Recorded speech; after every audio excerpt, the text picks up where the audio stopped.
Quante volte hai visto tra i pronti da cuocere della macelleria il filetto di maiale in crosta di pane? Invitante, non è vero? Ebbene, è facilissimo prepararselo da sé e il buon risultato è pressoché assicurato. Adesso ti mostro come. Ho comprato al supermercato questo bel filetto di maiale. Poi ho trovato questo filoncino di pane che si adatta bene ad essere riempito col filetto di maiale. Infatti vediamo che la larghezza del filoncino è un po' superiore a quella del filetto e anche la lunghezza è un po' superiore. Dovrebbe essere adatto. Con un coltello a sega taglio le parti terminali del filoncino e poi lo apro. Dovrò tagliare il pane da un lato. Sarebbe bello riuscire a infilare il filetto di maiale senza rompere la crosta, ma temo che sia pressoché impossibile. Con il coltello arrivo quasi fino in fondo alla mollica, riprendo anche dalla parte opposta e poi ricavo una tana all'interno della mollica, inserendo il coltello in questa maniera. Arrivo giù, sempre senza aprire il pane da un lato, e poi dall'altra parte. Faccio la stessa cosa dal lato opposto del pane, prima in alto e poi in basso. E a questo punto il grosso della mollica è staccarla e quindi con le mani basta sfilarlo dall'apertura del pane. Ecco qua, questo è il filoncino di pane pronto per essere farcito con il filetto. Con un coltellino flessibile ripulisco il filetto di maiale dalle parti bianche. Ecco, in questa maniera. Poi prendo un composto di sale aromatizzato per arrosti e cospargo il filetto di maiale con il composto su entrambi i lati. Mi serve anche della pancetta. Da questo pezzo di pancetta riesco con qualche difficoltà a tagliare un po' di brandelli, ma non importa, non mi serviranno delle fette troppo lunghe. Ecco qua, più o meno ci siamo.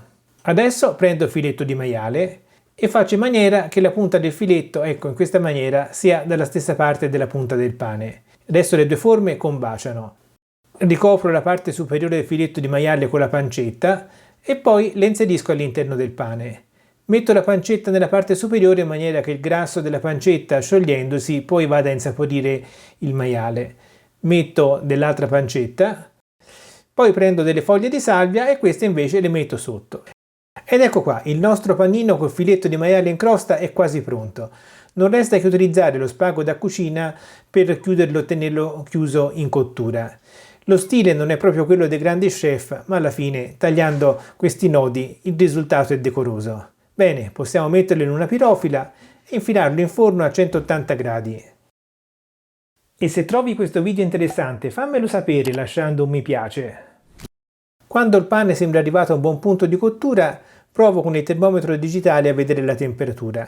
Siamo a 35 gradi, per cui è ancora troppo bassa. Ricopro con del foglio d'alluminio per evitare che il pane si arrostisca troppo. Passata un'altra mezz'ora il termometro segna la temperatura giusta, 65 gradi. Con 60 gradi non saremo altrettanto sicuri, ma verrebbe un pochino più succoso. Taglio e levo lo spago e poi vado a tagliare il filetto. Utilizzo il coltello del pane. Nella prima fetta è facile che si rompa il pane, forse anche in quelle successive, ma non si va a Masterchef, non sarà un dramma perché sarà comunque buonissimo. Ed ecco qua, il nostro filetto di maiale in crosta di pane è pronto. Un'ottima accoppiata per servirlo secondo me e con dei piselli saltati in padella. Questo è un piatto perfetto per quando hai ospiti e se non vuoi avere troppe cose da fare all'ultimo momento puoi preparare il panino anche il giorno prima, lo avvolgi nella pellicola e poi lo metti in frigorifero. Al momento giusto, quando hai ospiti, dovrai solo metterlo in forno. Bene, ti invito a vedere questo video, penso che lo troverai interessante. Noi ci vediamo alla prossima ricetta. Ciao!